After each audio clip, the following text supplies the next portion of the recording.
seems ironic that while our finest young men are fighting halfway across the world, other young men and women, safe at home, openly advocate abandonment of Vietnam to communism.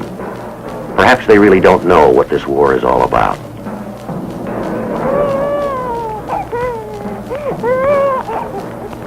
In the words of a battle-weary young Marine, they would understand if they'd cross this 10,000 miles of ocean and live with us. A day in Vietnam.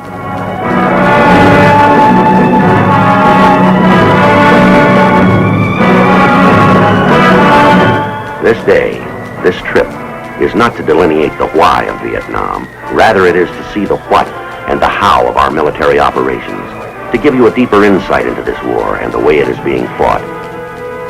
While the coordinated effort of all Americans in Vietnam is vital to success, it is the young men of our Navy Marine Corps team that we will see firsthand today, down there in Vietnam. We've landed on the big airfield at Da Nang and will travel directly to the headquarters of the 3rd Marine Amphibious Force for a briefing by the operations officer.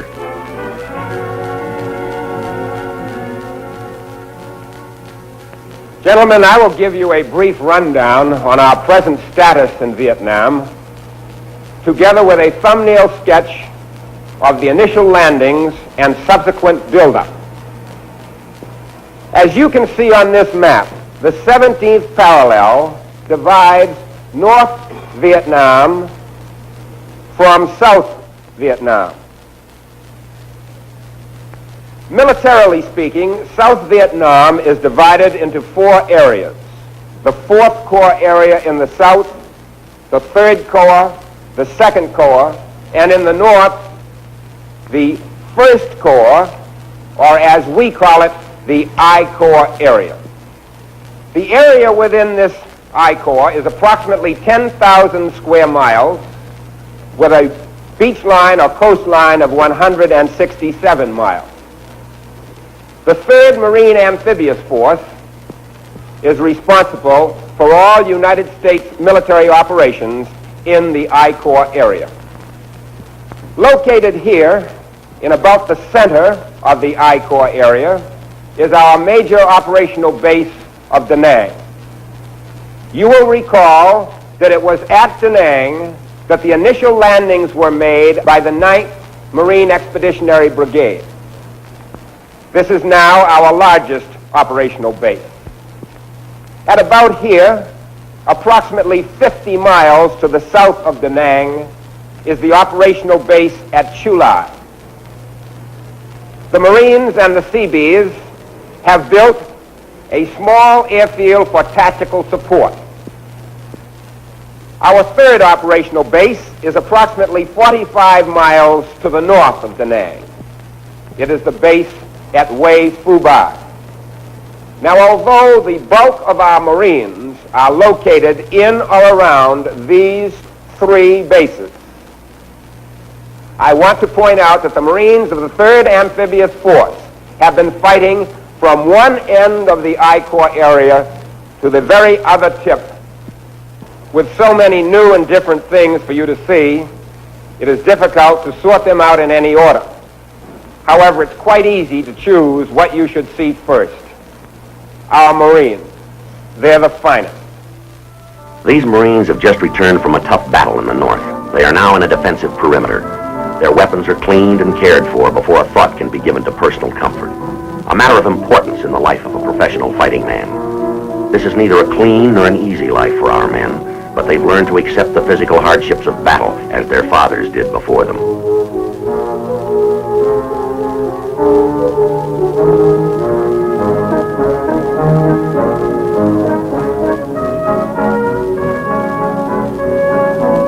In their famous hymn, Marines recount battles fought in every clime and place. Here in Vietnam, except for snow, they prove it. From the soft ooze of the rice paddies, they move on through swift-running canals and streams.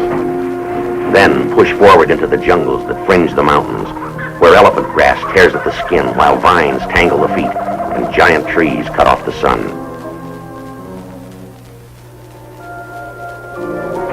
But it's not just a matter of long walks in the tropical heat. Each and every step must be a cautious one, for the Viet Cong have prepared the way with mines and booby traps. So watch your step. A false one and your ankle is pierced by the nails of a crudely cunning trap that only digs deeper as you fight to pull away.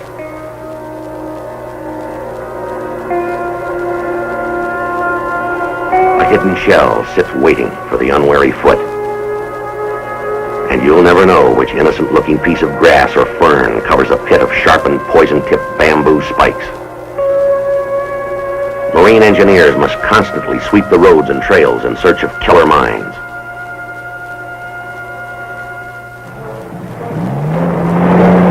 The troops must provide a screen of security behind which Americans can assist the Vietnamese in the revolutionary rebuilding of their nation. It is necessary to constantly patrol the outlying villages and countryside to deny re-entry to the Viet Cong. Marines initiate literally hundreds of small patrols and ambushes throughout the I Corps area each week. But one of the most difficult jobs in this war without a front is to distinguish friend from foe. Each person must be carefully searched and identified. Whether VC are turned up by such scrutiny or captured in combat, they are treated with scrupulous fairness under the international rules of the Geneva Convention.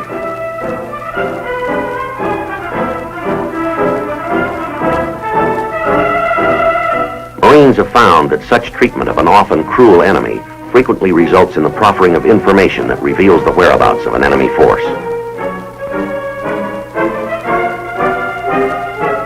In possession of such knowledge, Marines react quickly. Plans are rapidly formulated, and a striking force moves out swiftly.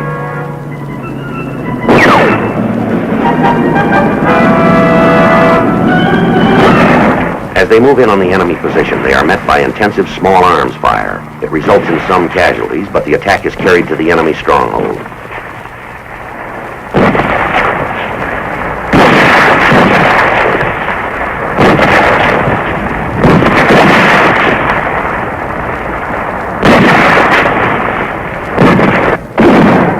The Viet Cong are well dug in. The command decision is to call for artillery fire support to dislodge them. The observer gives the exact location to ensure the safety of friendly elements close by.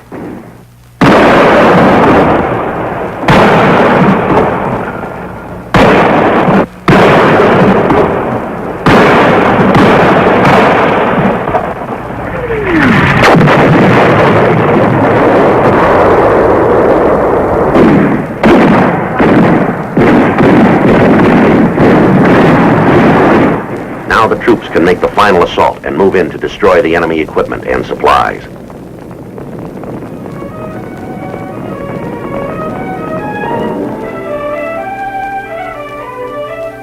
Many of the hamlets our troops approach are known to be friendly, but even they must be approached cautiously, for emotional reactions are primal when villagers are first confronted by men with weapons. A Vietnamese farmer's entire world is a thatched hut, a small rice paddy, his wife and children. For the past quarter of a century, his village has been a battleground, completely isolated by Viet Cong destroyed bridges and mined roads. The VC wanted food. They took his rice. They wanted soldiers. They shanghaied his sons. His village chief objected and was beheaded. His neighbors who protested were beaten. He can trust no one. The Viet Cong told him the Marines would come to seize homes, murder children, and enslave entire families. Anyone who helped Americans, the VC said, would be tortured and killed. So, quite naturally, trust and confidence grow slowly, nurtured by little acts of mercy, by promises fulfilled. Surely the stranger who binds one's wounds does not intend to murder, and always the Marine's first question is, what can we do to help you?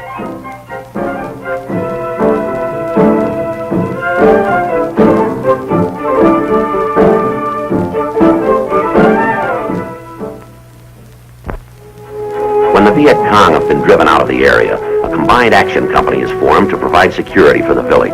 Marines and South Vietnamese popular forces, militiamen from the village, work and train together in this company. Their patrols and ambushes prevent Viet Cong reinfiltration. The villagers and their headman live unmolested.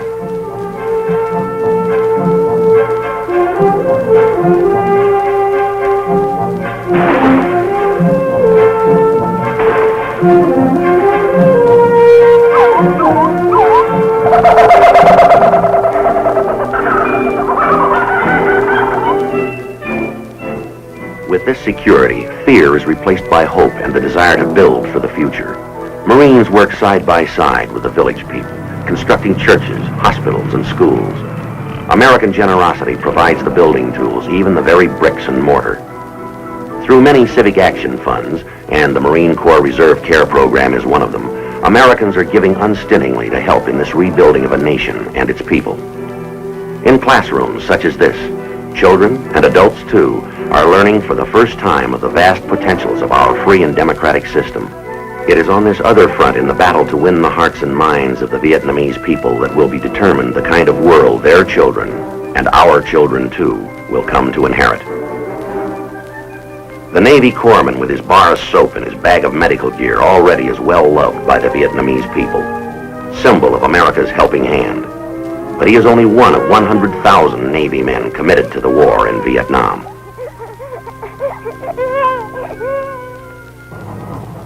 For many of the Blue Jackets, it's an unusual new kind of shallow water warfare, operating fast, small boats, ground effects machines, and shallow draft transports.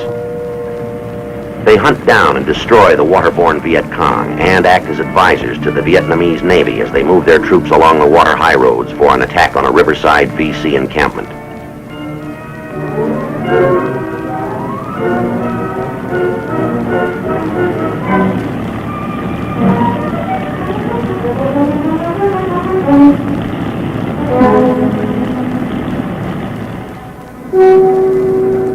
Just off the coast, other men of the Navy and Coast Guard are on constant patrol to stop and search thousands of small ships and junks.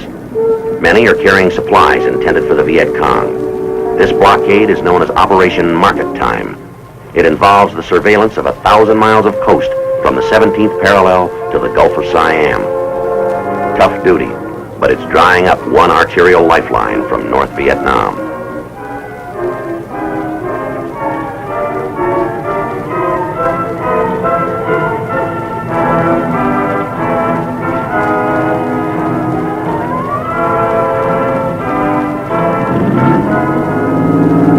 Well offshore, in the deep blue of the China Sea, is the backbone of our Navy surface forces, the aircraft carrier. It's a floating mobile airbase complex. Over 4,000 men live and work on this seagoing city. To keep the ship in operation and its pilots in the air requires the effort of a community of freemen, engineers, clerks, doctors, mechanics, pipe fitters, radar men, cooks, and bakers. Their working day averages 12 hours. It can be 18 or even longer when air operations are underway and planes are being sent aloft at 30-second intervals.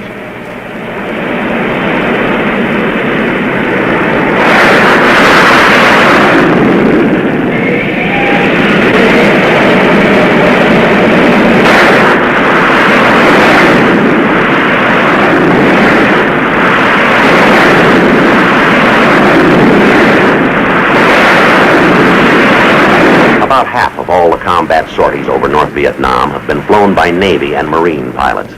It's a dangerous job, and sometimes not all the planes come safely back.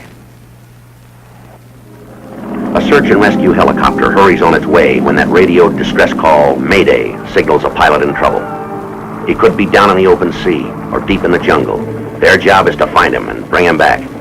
On this mission, photographed by a Navy cameraman, the pilot was forced to eject beside a rocky cliff along the forbidding coastline a few miles south of Haiphong. The helicopter cannot get close enough for a direct lift, so a swimmer hits the water.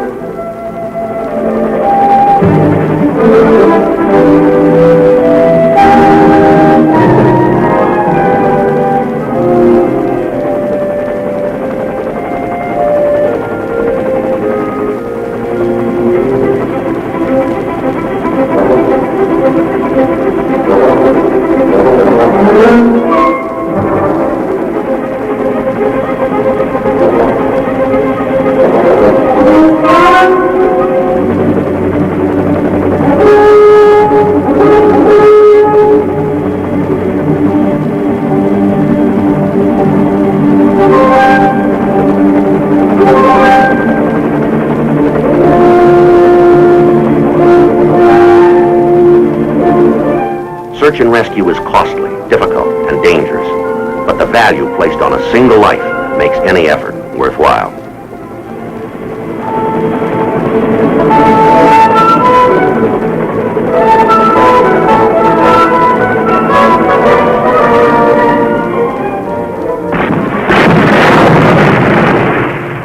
Many other ships accompany the carrier. One such is the destroyer, the tin can, workhorse of the fleet. Indispensable to the Marines ashore and the Navy at sea. In Vietnam, the skillful placement of supporting fire destroyers has often been a vital factor in the success of Marine infantry operations ashore.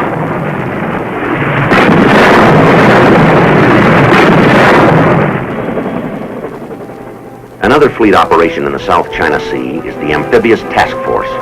It supports teams of Marines and their helicopters that collectively are known as the Special Landing Force.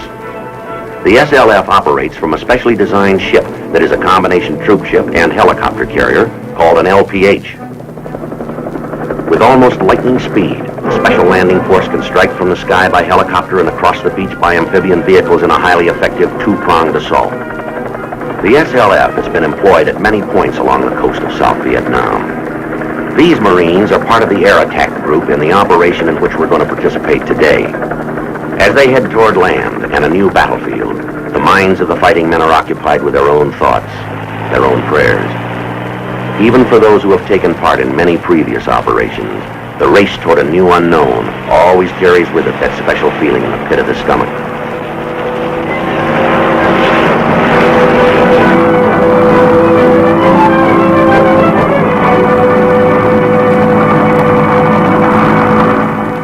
We fly above the beach assault force, for our helicopter landing zone is well inland, behind the enemy position. We expect to catch him by surprise.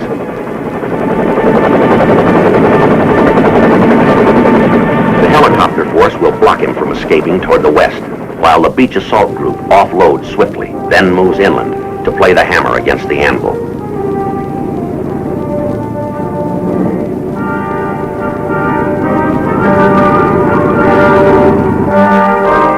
As Marines push through the jungle, they must overcome natural obstacles as well as the enemy hiding someplace in the dense growth.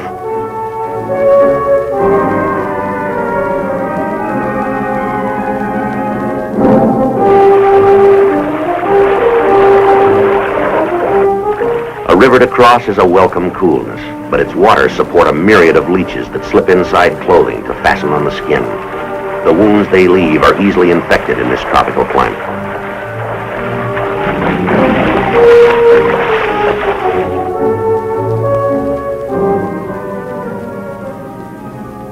In deep jungle ravines, the troopers slip down and climb back endlessly for every foot they advance.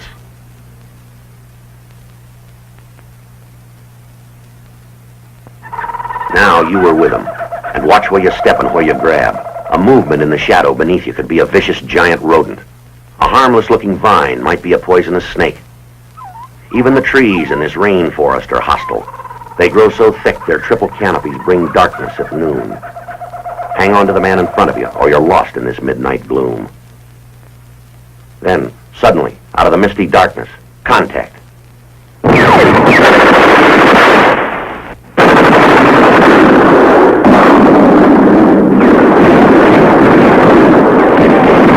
The enemy has good position and appears to be superior in numbers, so the Marines call in their equalizers, their support from the sky.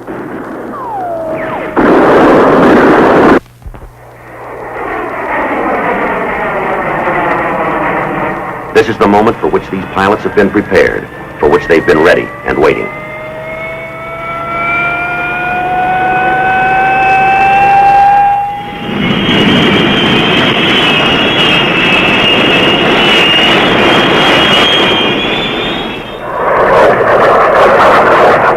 Approaching the target area, contact is made with the forward air controller. This Marine is an aviator attached to a ground unit. He gives the pilots all the information they need to provide pinpoint close air support for the ground troops, a Marine Corps specialty.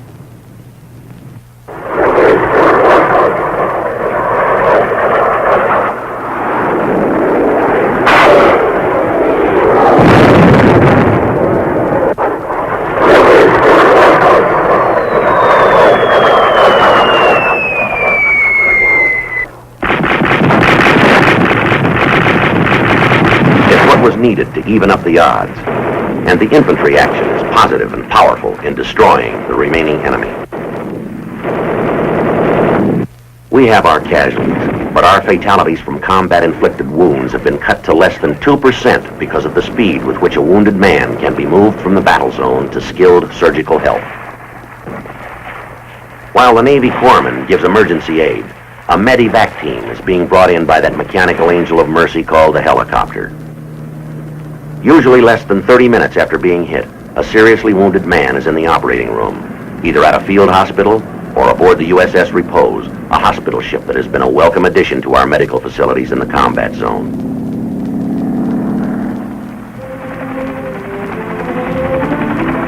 The gleaming white ship carries everything that would be found in the most modern hospital ashore. A full staff of doctors, nurses, and corpsmen functions with the same efficiency as the crew that moves the ship into the area where the action is. Though battle wounds are the cause of most of the serious casualties, there are many more that result from the environment. Heat prostration, immersion foot, malaria. These can be as devastating to our combat effectiveness as bullets or pungi pits.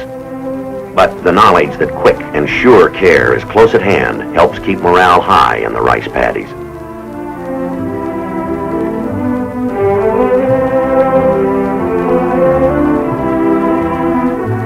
But the Red Cross, which symbolizes our medical units, is not the only cross in Vietnam. Wherever the Marines and sailors go, the chaplain also goes. Whether it is for moral and spiritual counseling, a friendly word to a lonely man, or the softening of unpleasant news from home, the chaplain is on the scene. Be it a stretch of sand or a clearing in the jungle, it becomes a church as he sets up his altar. The men gather to worship in the same familiar routine of devotion as their families back home. As he holds service, the chaplain cannot dismiss the thought, will they all return? He knows full well they won't all come back alive.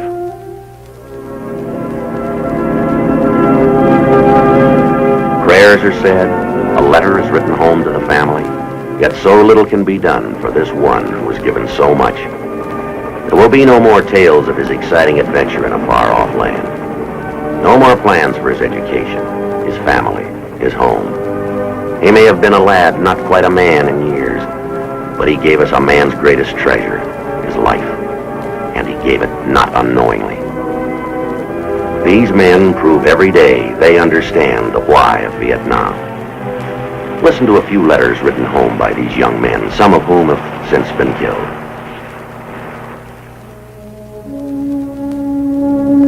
Those boys who are burning their draft cards, marching in protest, getting married, and hiding behind an education just show me that they aren't mature enough to accept the responsibility of being an American, and therefore they don't deserve to be called Americans.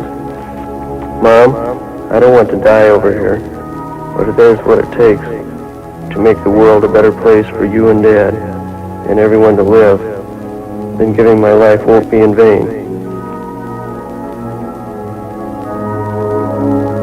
I try to love my fellow man, no matter who or what he is. I find it hard to believe that American men and women really object to U.S. servicemen being here in Vietnam.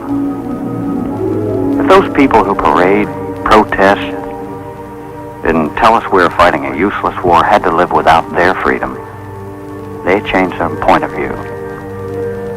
Please don't think I'm trying to talk or act like a hero, because I'm far from it. I'm just trying to do my part in this war.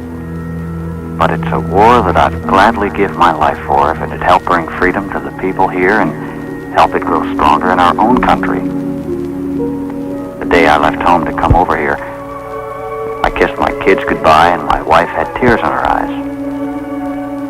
I'm just like thousands of other servicemen here in Vietnam who dream of seeing our families and loved ones again. I do not wish to die here, but I have no fear of death. I know my God is real, and my trust and faith is in Him. Keep praying for me, as I shall pray for you. It's a lousy war, as is any war, but it's going to be fought sometime, someplace. I hate to see what it's doing to these poor people here in Vietnam, but I'd rather be here than in Minnesota. If and when my time to go comes, I will go. I'll go because I know the meaning of the word freedom. I'll go because I love my family, I love my country, and I love my God. Call it any name you will, from foolishness to sacrifice, but be sure to include love.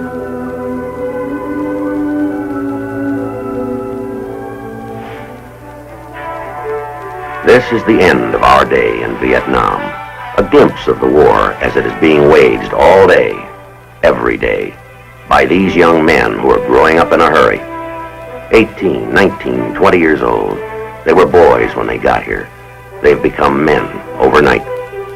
The suffering, hardships, and sorrow they bear, not only their own, but what they see in others around them, has helped to make them compassionate, tolerant, and mature.